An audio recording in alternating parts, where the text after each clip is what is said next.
ہے تو کامل صلاۃ و سلام کا طریقہ یہی ہے کہ پھر ان ذوات پر بھی صلاۃ و سلام بھیجا جائے۔ تو صلاۃ و سلام ہو رسول اکرم صلی اللہ علیہ وسلم کی آل پر جو کہ سارے کے سارے پاک ہیں، اور رسول اکرم صلی اللہ علیہ وسلم کے اصحاب پر جو سارے کے سارے ظاہرین ہیں، یعنی غلبہ اسلام کے اندر جد و جہد کرنے والے ہیں اور باطل پر غالب آنے والے ہیں، اور صلاۃ و سلام و ائمہ مجتہدین پر و تابعیہم، اور ان سب کے جو پیروکار ہیں، بِإِحْسَانٍ، ان سب کے جو نیکی میں پیروکار ہیں قیامت تک آنے والے، ان سب کے اوپر ان کے درجہ بدرجہ اور ان کی حیثیت کے مطابق ان پہ صلاۃ و سلام ہو۔ اما بعد، حمد و صلاۃ کے بعد، پس کہتا ہے، تو یہ یعنی پرانا طریقہ ہے مصنفین کا کہ خطبہ کے بعد وہ وجہ تصنیف بتاتے ہیں۔ تو اس میں اگر کتاب جو ہے وہ حاشیہ ہے یا شرح ہے کسی متن کی، تو پھر مصنف یہ بتاتا ہے کہ متن تو اور بھی بہت تھے، لیکن یہ متن اس علم کے متون میں سے زیادہ اہم تھا، تو اس بنیاد پر میں نے پھر اس متن کی یہ شرح لکھی۔ تو پھر اگر شرح کے اوپر حاشیہ ہے تو پھر یہ بتائے گا کہ اس متن کی شرح تو اور بھی بہت ہیں، لیکن یہ شرح زیادہ اہم تھی، تو اس کی ڈیمانڈ کی جا رہی تھی کہ اس میں بہت سی چیزیں جو ہیں وہ مشکل ہیں، ان کا حل پیش کیا جائے، تو اس واسطے پھر میں نے اس کتاب کے اوپر حاشیہ لکھا۔ یعنی اگر کوئی مستقل کتاب لکھتا ہے تو پھر جس فن میں لکھتا ہے اس کے لحاظ سے جو ضرورت ہو وہ بتاتا ہے، اور اگر کسی متن کی لکھے شرح یا شرح پر حاشیہ لکھے تو پھر اس متن یا شرح کا تعارف کروا کے اس کی جو ضرورت تھی وہ بیان کرتا۔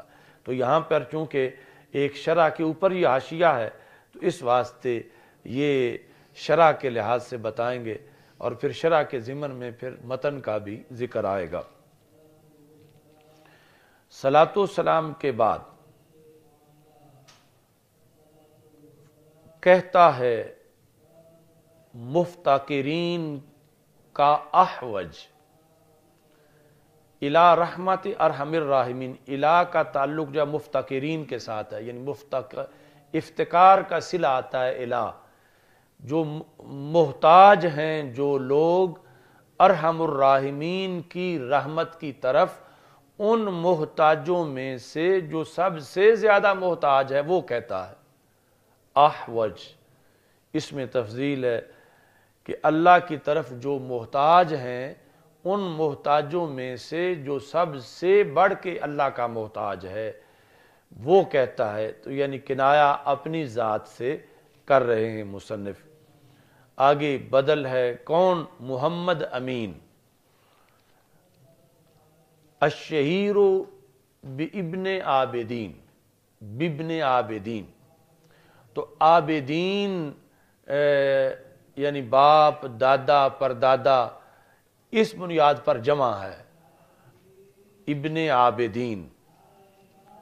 الشہیر جو کہ مشہور ہیں ابن عابدین کے لقب کے ساتھ، وہ بندہ محتاج کہتا ہے، کیا کہتا ہے؟ اب یہ مقولہ شروع ہوا ہے، یعنی یقولوں کا مقولہ جو ہے وہ اب شروع ہوا ہے۔ کیا؟ ان کتاب الدر المختار، بے شک در مختار کی کتاب۔ کون در مختار؟ جو شرح ہے تنویر الابصار کی۔ تو ان کتاب الدر المختار، آگے خبر یہ ہے قد طار فی الاقطار، کہ تنویر الابصار کی شرح جو در مختار ہے، یہ در مختار جو ہے ممالک کے اندر مشہور ہے۔ قد طار فی الاقطار، لغوی معنی ہے کہ اس نے مختلف ممالک میں پرواز کی ہے۔ طارہ، یہ کتاب اڑی ہے، مطلب یہ ہے کہ ایک ملک میں لکھی گئی تو وہاں تک نہیں رہی، جس طرح مثلا شام میں لکھی گئی تو بر صغیر میں بھی مشہور تھی، تو اس نے مختلف ممالک کے اندر شہرت حاصل کر لی ہے۔ وَسَارَ فِي الْأَمْصَارِ، طارا پر عطف ہے کہ اس نے سیر کی ہے مختلف شہروں میں، سیر کی ہے مطلب ہے مشہور ہوئی۔ وَفَاقَ فِي الْإِشْتِهَارِ، اور اس نے شہرت میں فوقیت حاصل کر لی ہے۔ عَلَى الشَّمْسِ، سورج پر، فی رابعۃ النہار، یعنی وہ سورج جو دوپہر کے وقت چمک رہا ہو اس سے بھی اس نے شہرت حاصل کر لی ہے۔ تو یعنی سورج تو ویسے ایک ایسی چیز ہے جو بہت آشکار ہوتی ہے، لیکن دوپہر کا سورج جو ہے وہ مزید آشکار ہوتا ہے۔ تو یعنی یہ کتاب جس طرح حصی طور پر سورج ہے، معنوی طور پر اس کی روشنی ہے، اور حصی طور پر سورج کی روشنی سے اس کی معنوی روشنی فوقیت حاصل کر چکی ہے۔ تو جب اتنی یہ مشہور ہوئی ہے، حتی اکب الناس علیہ، اکبا کا مطلب ہے جھکنا۔ تو کتاب کے مطالعہ کے وقت کتاب کے اوپر جھکا جاتا ہے، یہاں تک کہ جھکے ہوئے ہیں لوگ اس پر، یعنی دنیا کے اندر۔ یہ ایسی نہیں کہ یہ الماریوں میں بند پڑی رہے، بلکہ یہ جھکنا مستلزم ہے اس کو کہ کھلی ہوئی ہے کتاب کے سامنے، کتاب کھول کے مفتیان کرام اس کے مطالعہ میں پوری دنیا میں مصروف ہیں۔ وَسَارَ مَفْزَعُهُمْ إِلَيْهِ، اور یہ ملجا و ماوا بن چکی ہے مفتیان کرام کا۔ مفزع وہ جگہ ہے جہاں گھبراہٹ کے وقت بندہ جا کے پناہ لے۔ تو جس وقت مفتیان کرام کے پاس لوگ آ جاتے ہیں کہ کیا فرماتے ہیں علماء دین اس مسئلہ کے بارے میں، تو اہم ایشوز پر پھر جب ساری دنیا حل چاہتی ہے اور مفتیان کرام کے لیے مشکل ہوتی ہے، تو یہ ان کی ایک گھبراہٹ ہے کہ ہمیں کوئی اب ایسی جگہ ملے جہاں اس مسئلے کا حل لکھا ہوا ہو۔ تو اس گھبراہٹ کے وقت وہ اس کتاب کی طرف آتے ہیں۔ تو یہ اتنی بڑی حیثیت حاصل کر چکی ہے عالم اسلام کے اندر، وَسَارَ مَفْزَعُهُمْ إِلَيْهِ، کہ جو لوگوں کا مفزع ہے وہ یہ کتاب بن چکی ہے۔ مفزع یعنی فزع کے وقت، گھبراہٹ کے وقت حل مسئلہ کے لیے لوگ جہاں جا کے چھپتے ہیں، پناہ لیتے ہیں، وہ یہ کتاب ہے۔ تو اتنا اس کتاب کی ڈیمانڈ ہے کہ لوگ اس پہ جھکے ہوئے ہیں اور حل مسائل میں لوگ اس کا رخ کرتے ہیں۔ وَهُوَ الْحَرِيُّ بِأَن يُطْلَبَ، یہ کتاب اس لائق ہے کہ اس کو طلب کیا جائے، چونکہ اس میں مسائل کا حل ہے اور اس کی طرف لوگ متوجہ ہیں، تو یہ اس لائق ہے کہ اس کو حل کیا جائے۔ وَيَكُونَ إِلَيْهِ الْمَذْهَبَ، اچھا جی، کہ جانے کا رستہ اس کی طرف ہو۔ وَهُوَ الْحَرِيُّ بِأَن يُطْلَبَ وَيَكُونَ، ان ساتھ لگے گا، وَيَكُونَ إِلَيْهِ الْمَذْهَبُ، اور جانے کی جگہ اس طرف ہو، یعنی مذہب کا مطلب ہے کہ شرعی نقطہ نظر میں کون سا پہلو اختیار کرنا ہے، تو اس میں اس کی رائے کے مطابق مذہب اختیار کیا جائے۔ فَإِنَّهُ طَرَازُ الْمُذَاهَب، طراز کہتے ہیں لباس کو، مذاہب جس پر سونے کی ملمہ کاری کی گئی ہو۔ تو مذہب میں یعنی مذہب حنفی کے اندر یہ کتاب اس کپڑے کی طرح ہے جس پر سونے کے ساتھ نقش و نگار بنائے گئے ہوں۔ کیوں یہ ایسی ہے؟ فَلَقَدْ حَوَا، اس نے احاطہ کیا ہے، من الفروع المنقحہ، کہ جتنے تنقیح شدہ فروع ہیں، منقحہ یعنی ایک تو وہ ہیں کہ جن کی ابھی تنقیح نہیں ہوئی، یعنی وہ ملے جلے ہیں، وہاں پر ملاوٹ ہے، منقح اور غیر منقح ساری باتیں ہیں، تو وہاں تو اب جو ہے زیادہ احتیاط کی ضرورت پڑے گی کہ پتہ نہیں کہ یہ جس پر میں فتویٰ دینے لگا ہوں یہ منقع روایت ہے یا نہیں ہے۔ تو اس میں یہ امتیاز ہو چکا ہے کہ اس کے اندر جو ساری فروع ہیں وہ منقع ہیں، غیر منقع نہیں ہیں، تنقیح ان کی ہو چکی ہے۔ والمسائل المصححہ، کہ ایسے مسائل جن کی تصحیح ہو چکی ہے، یعنی اس میں غیر مصحح نہیں بلکہ مصحح ہیں۔ ما لم یحوی غیرہ، ایسا احاطہ اس نے کیا ہے کہ جو احاطہ اس کے علاوہ کتابوں نے نہیں کیا، جو احاطہ اس کے علاوہ کتابوں نے نہیں کیا۔ من کبار الاسفار، اسفار صفر کی جمع ہے، اور صفر کہتے ہیں کتاب کو، کہ بڑی کتابیں یہ چھوٹی ہو کر اتنی محیط ہے جتنی کہ باقی بڑی ہو کر محیط نہیں ہے۔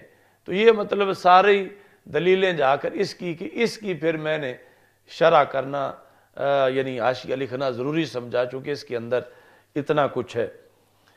اچھا جی، وَلَمْ تَنْسُجْ عَلَى مِنْوَالِهِ يَدُ الْأَفْكَارِ، افکار کے ہاتھ نے نہیں بنا اس کے ڈیزائن پر کسی اور کتاب کو۔ منوال کہتے ہیں ماڈل، ڈیزائن، نقشہ، نمونہ، کہ جو اس کتاب کا انداز ہے ایسے اور کسی کا نہیں۔ تو ید الافکار، افکار کے ہاتھ نے جو اس کا بنا ہے، نساج کہتے ہیں بننے والے کو، تو ید چونکہ مؤنث ہے تو اس لیے تنسج، نہیں بنا کسی ہاتھ نے اس انداز پر اور کسی کتاب کو۔ اچھا جی، اب یہاں تک تو یہ آ گیا کہ اس کتاب کی شان بڑی ہے۔ تو اب آگے یہ ہے کہ پھر جب سب کچھ اس میں ہے تو پھر ڈائریکٹ اس کو ہی پڑھنا چاہیے۔ تو کہتے ہیں کہ سب کچھ ہے تو صحیح، مگر پھر اس میں الجھنیں بھی ہیں، یعنی قیمتی کتاب ہے، باسیں قیمتی ہیں، مگر حاشیے کی پھر بھی ضرورت ہے کہ اس کے اندر جو ہے وہ کیا ہے، علم زیادہ ہے، حجم اس کا چھوٹا ہے۔